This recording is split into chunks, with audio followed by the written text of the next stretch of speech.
Hello viewers, कैसे हो आप सब लोग। स्वागत है आपका मेरे YouTube channel study with doctor Pawan Oberoi पर। मैं doctor Pawan Oberoi, head of department faculty of commerce, Bhagwati college Meerut. Viewers, आज इस वीडियो में मैं आपके लिए जो है भारतीय संस्कृति और राष्ट्रीय गौरव का जो हमारा सीसस यूनिवर्सिटी मेरठ का एग्ज़ाम हुआ था बीए फर्स्ट ईयर में 2019 में, तो उसका क्वेश्चन पेपर मैं सॉल्व करवा रहा हूँ।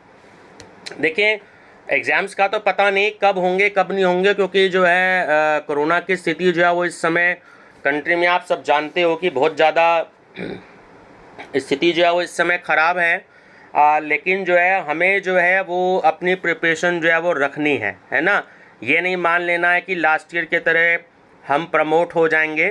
तो जब तक जो है यूनिवर्सिटी की तरफ से या सरकार की तरफ से कोई भी ऐसा डिसीज़न नहीं आ जाता, तब तक अपनी जो प्रिपरेशन है वो अपनी करते रहेंगे। तो ये एक्चुअली क्वेश्चन पेपर मैं आपको बता दूं कि अगर आप पे कोई वेल नोन हो, जानकार हो, जो आपके बीएड एंट्रेंस का एग्ज़ाम दे रहे हों, तो उसके लिए बहुत ज़्यादा हेल्पफुल रहेंगे, क्योंकि ये सीसस यूनिवर्सिटी मेरठ के सारे क्वेश्चन पेपर हैं और इनमें से काफ़ी सारे क्वेश्चन जो हैं वो बीएड में आए हुए हैं, ठीक है, पिछले सालों में। तो इसलिए ये पेपर जो है बीएड के लिहाज से भी जो है वो बहुत ज़्यादा इम्पोर्टेंट है ना। तो मैं जनरल अवेयरनेस का भी करवा रहा हूँ, एनवायरमेंटल स्टडीज़ का भी करवा रहा हूँ। बस अपनी प्रिपरेशन जो है वो थोड़ी सी रखेंगे, जब तक कोई भी डिक्लेरेशन जो है वो यूनिवर्सिटी की तरफ से या गवर्नमेंट की तरफ से नहीं हो जाता है, तो अपनी स्टडी करते रहेंगे। तो इससे पहले मैं बता दूं कि अगर आप मेरे चैनल पर नए हैं तो मेरा channel study with doctor Pawan Oberoi को जरूर सब्सक्राइब कर लीजिएगा, लाइक और शेयर भी करते रहिएगा अपने फ्रेंड सर्कल में, है ना। और लगभग जो है 55,000 से ज़्यादा एमसीक्यूज़ जो है वो मैं अपने चैनल पे जो है वो मैं अपलोड कर चुका हूँ पिछले 6 महीने में। तो आप जो है इसमें देख सकते हैं 32 से ज़्यादा प्लेलिस्ट बनी हुई हैं, ठीक है। तो आप अपने कंपटीशन के लिए भी हिसाब से देख सकते हैं, तो प्लेलिस्ट जो है वो बहुत आपके लिए हेल्पफुल रहेगी, ठीक है ना व्यूअर्स। तो ये कंपटीशन में भी क्वेश्चंस आते हैं, जीके के भी, करंट अफेयर्स के भी, तो आप जो है उसके लिहाज से भी अपने कंपटीशन के पर्पस से भी तैयारी करेंगे, ठीक है। चलिए, क्वेश्चन नंबर फर्स्ट है, मैन एंड कल्चर जो है वो पुस्तक किसने लिखी थी। तो देखिए, ये एक्चुअली यूनिवर्सिटी ने आंसर अपनी आंसर शीट में डी ऑप्शन दे रखा है, विस्लर, जबकि आंसर है लैंडिस, ठीक है। मैंने कई बुक्स की स्टडी करी है तो उसमें आंसर लैंडिस है। तो यूनिवर्सिटी ने जो है इसमें आंसर डी दे रखा है, जो कि गलत है, विस्लर, ठीक है, ध्यान रखेंगे। एक्चुअल आंसर है आपका लैंडिस। सेकंड है कि भारत को पुकारा जाता है, तो भारत को एक उपमहाद्वीप भी पुकारा जाता है, ठीक है। भारत की राजधानी है तो आप सब जानते हो दिल्ली लिखा हुआ है, लेकिन नई दिल्ली जो है वो भारत की राजधानी है। 4 कि संस्कृति की विशेषता है, तो देखिए चारों ही विशेषता हैं कि संस्कृति सामाजिक भी है, संस्कृति आदर्शात्मक भी है और संस्कृति आत्मसात्मीकरण करती है। तो उपयुक्त सभी जो है वो सही आंसर है, ऑप्शन नंबर डी। देखिए, सभ्यता का उदाहरण धर्म होता है। चंपा राज्य की स्थापना किसने करी, तो वो चीन ने करी थी, ठीक है। बद्रीनाथ किस क्षेत्र में स्थित है, तो आप जानते होंगे कि उत्तराखंड में स्थित है ना। प्रिमिटिव कल्चर के लेखक कौन है, तो प्रिमिटिव कल्चर के लेखक हैं टाइलर। कथक जो है वो कहाँ का नृत्य है, कथक जो नृत्य है वो केरल का है, ठीक है। लोथल कहाँ स्थित है, लोथल जो है वो एक्चुअली गुजरात में स्थित है। हड़प्पा शहर किस नदी के किनारे पर स्थित था, तो वो रावी नदी के किनारे पर स्थित था, ध्यान रखेंगे, कई बार ये क्वेश्चन आया है, ठीक है। चलिए, आश्रम अवस्था में उम्र है कितनी है, तो वो 100 वर्ष है।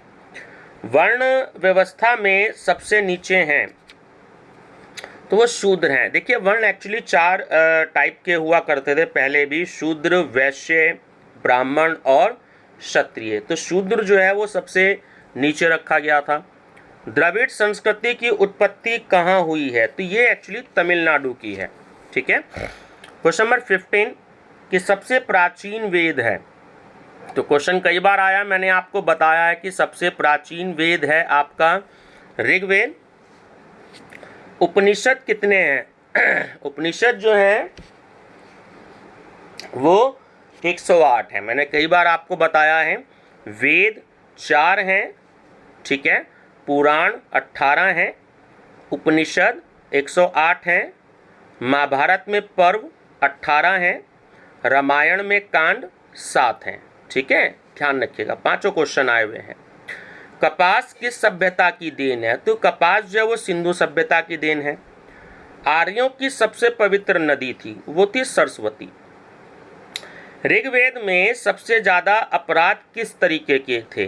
तो वो थे पशुओं की चोरी के। सिंधु सभ्यता में चावल के अवशेष किस स्थान पर प्राप्त हुए थे? तो वो हुए थे रंगपुर में, ठीक है।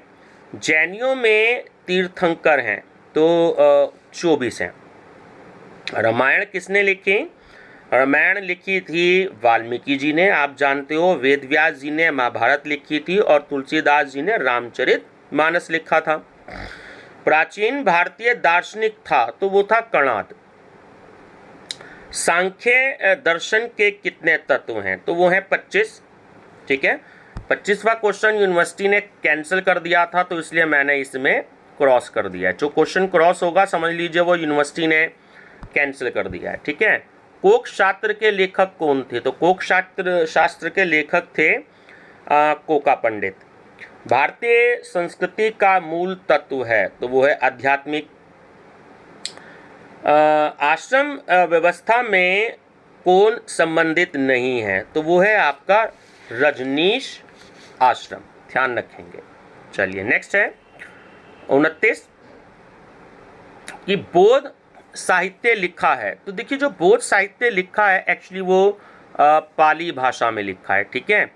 निम्नलिखित में से किसे जैन धर्म का वास्तविक संस्थापक माना जाता है? तो वो वर्धमान महावीर जी को माना जाता है। प्राचीन भारत में अध्ययन का मुख्य विषय था, वो था वेद। विक्रम शिला विश्वविद्यालय के जो निर्माण या संस्थापक थे वो कौन थे? तो वो राजा धर्मपाल थे। त्रिवेणी संगम किस शहर को कहा जाता है? देखिए त्रिवेणी संगम जो है वो एक्चुअली इलाहाबाद को कहा जाता है, जो अब नाम प्रयागराज हो गया है ना। तीनों नदियां इसमें मिलती हैं इकट्ठे, तो इसलिए त्रिवेणी संगम कहा जाता है। 3 नदियां इकट्ठे मिलती हैं, तो अब अगर ये क्वेश्चन आपको आता है तो वहाँ पर इलाहाबाद की जगह प्रयागराज लिखा हुआ आएगा, ठीक है, ध्यान रखेंगे, क्योंकि इलाहाबाद का नाम लास्ट ईयर चेंज होकर के प्रयागराज रख दिया था। तो प्राचीन भारत में बुद्ध धर्म एवं जैन धर्म का केंद्र था, तो वो था गया। नालंदा विश्वविद्यालय का प्रथम कुलपति कौन था? कुलपति जो यानी जो इस समय हमारे एनके तनेजा जी हैं, सीसीएस यूनिवर्सिटी मेरठ के, इंग्लिश में हम इन्हें वाइस चांसलर कहते हैं। तो उस समय पे वाइस चांसलर जो थे वो थे शीलभद्र, ठीक है। कौटिल्य किस विश्वविद्यालय में प्राध्यापक थे, टीचर थे? तो वो थे तक्षशिला में। बनारस हिंदू विश्वविद्यालय के संस्थापक थे, तो वो थे आपके मदन मोहन मालवीय जी। प्राचीन भारत की ग्रीनविच थी, तो देखिए उज्जैनी को प्राचीन भारत का जो है वो ग्रीनविच कहा जाता है। प्राचीन समय में शिक्षा देने की जो माध्यम की भाषा थी वो कौन थी? संस्कृत थी। हार्ट ऑफ हिंदुस्तान के लेखक कौन है? तो वो है डॉक्टर राधा कृष्णन। खजुराहो का मंदिर है कहाँ? एमपी, मध्य प्रदेश में। भारतीय कला का मुख्य संकेतक है कौन है? कमल। सारनाथ स्तंभ का चक्र प्रतीक है, तो वो है धर्म, ठीक है। 44 अलाई दरवाजा किसने बनवाया? तो वो बनवाया था अलाउद्दीन खिलजी ने, ठीक है, कई बार ये क्वेश्चन आया है, ध्यान रखेंगे। एलोरा की गुफाओं की संख्या कितनी है? तो वो है आपकी 34, ठीक है, ध्यान रखेंगे। कोणार्क पहले बात तो ये क्वेश्चन आता है कि कोणार्क का जो मंदिर है वो किस देवता का है? तो वहाँ पर सूर्य आपको याद है, तो भगवान सूर्य का मंदिर है कोणार्क, ठीक है। ये अपने आप में क्वेश्चन है, कई बार आया है। तो कोणार्क सूर्य मंदिर स्थित है, तो वो है आपका उड़ीसा में। महाबलीपुरम कहाँ है? तो महाबलीपुरम है तमिलनाडु में। हिंदी खड़ी बोली के पिता कौन थे? तो वो थे अमीर, ठीक है। ताजमहल किसने बनवाया? तो आप सब जानते होंगे शाहजहां ने बनवाया था। सिंह स्तंभ कहाँ स्थित है? देखिए सिंह स्तंभ जो है वो एक्चुअली सारनाथ में स्थित है। ठीक है। प्राचीन पुस्तक हिंदू विधि है तो वो है आपकी मनुस्मृति। कौटिल्य के अनुसार कौन सेना में भर्ती नहीं हो सकता? तो वो थे शूद्र। ठीक है, शूद्र उस समय सेना में भर्ती नहीं हो सकते थे। ऋग वैदिक काल में राजा का चुनाव होता था तो वो था समिति के द्वारा। शून्य का आविष्कार किस समकाल में हुआ? तो वो हुआ था वैदिक काल में। कमलाकर भट्ट जो थे वो किस विषय के विशेषज्ञ थे? तो देखिए वो गणित और भूगोल दोनों के थे, तो ऑप्शन सी जो है वो सही आंसर है। 56 काट दिया है क्वेश्चन यूनिवर्सिटी ने, इसलिए क्रॉस लगा है। प्राचीन काल में राजा को कहा जाता था, तो दोनों ही आंसर सही हैं, ए भी और बी भी। प्रजा का सेवक भी कहा जाता था और प्रजा का पिता भी कहा जाता था। ठीक है। 58 है कि कौटिल्य के अनुसार राज्य का पहला अंग है, तो वो है आपका राजा। प्राचीन भारत में गणराज्यों में कार्यकारिणी किसके नियंत्रण में रहती थी? तो वो रहती थी केंद्रीय सभा के नियंत्रण में। हिंदू पॉलिटी किसकी कृति है? तो वो है केपी जायसवाल की। दशमलव पद्धति का आविष्कार किसने किया? देखिए ना तो भास्कर ने, ना आर्यभट्ट ने और ना मुंजाल में, तो सही आंसर है ऑप्शन नंबर डी, इनमें से कोई नहीं। लघुमानस महाकाव्य किसके द्वारा लिखी गई? तो वो लिखी गई मुंजाल के द्वारा। ठीक है। भारतीय गणितज्ञ ब्रह्मगुप्त किस काल का था? तो वो था हमारा 7वीं शताब्दी का। आर्यभट्ट द्वितीय का निवास था, तो वो निवास था आपका महाराष्ट्र। ठीक है। बीज गणित के आविष्कारक थे, तो वो थे भास्कर। भारत की विश्व को सबसे बड़ी देन क्या है? तो वो है योग। सर्वप्रथम परमाणु की परिकल्पना का प्रतिपादन किया था किसने? कणाद ने किया था। 68 00/x = 00 किसने सिद्ध किया था? वो किया था भास्कर ने। ठीक है। गणित तिलक के रचयिता कौन थे? तो वो थे श्रीपति मिश्र। ठीक है। भारत में प्रारंभिक कृषि प्रारंभ हुई थी, कहाँ हुई थी? नदी किनारे पर। आयुर्वेद में कितनी गैसें हैं? देखिए ये क्वेश्चन यूनिवर्सिटी ने काट दिया है, इसलिए क्रॉस लगा हुआ है। कणाद ने सर्वप्रथम परमाणु सिद्धांत दिया, वह है 900 ईसा पूर्व। ठीक है। जो क्वेश्चन यूनिवर्सिटी से कभी कभी मान लीजिए गलत क्वेश्चन बन जाते हैं या उनके आंसर यूनिवर्सिटी खुद ही नहीं दे पाती है, तो यूनिवर्सिटी ऐसे क्वेश्चंस को काट देती है। ठीक है। लीलावती में कितने श्लोक हैं? 625। प्राचीन भारतीय व्याकरण का आधार था, तो वो था वैज्ञानिक। खगोल शास्त्र का जन्म किस काल में हुआ था? तो वो हुआ था वैदिक काल में। भारतीय रसायन विज्ञान किस काल में प्रसिद्ध हुआ था?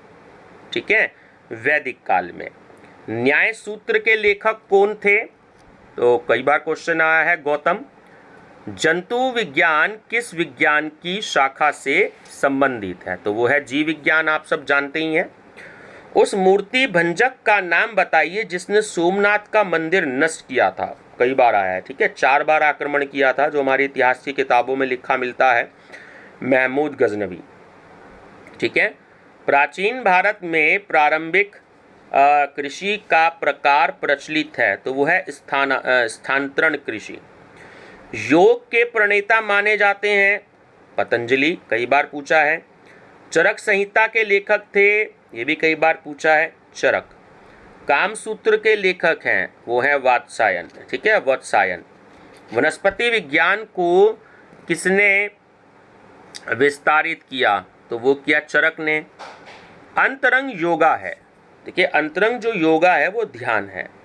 मोतियाबिंद के इलाज के विशेषज्ञ थे, तो वो थे अश्विनी कुमार। रस रत्नाकर किसके द्वारा लिखी गई थी?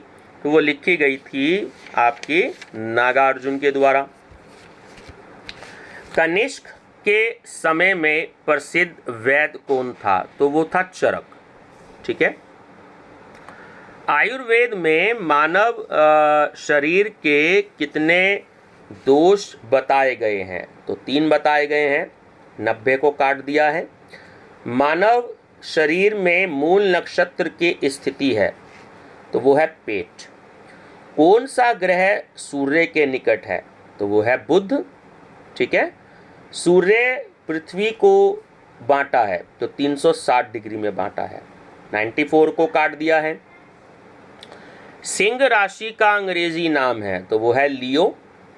शुक्र का रंग क्या है? वो है हल्का पीला। नीला ग्रह है, तो वो है पृथ्वी, ठीक है।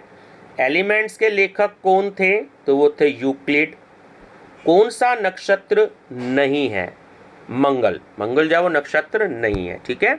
और 100 क्वेश्चन को काट दिया इन्होंने, 100 क्वेश्चन नंबर को, ठीक है। और ये है देखिए आंसर शीट। देखिए फर्स्ट क्वेश्चन जो है वो डी दे रखा है, मैं फिर से बता रहा हूँ, ये गलत आंसर है, ठीक है।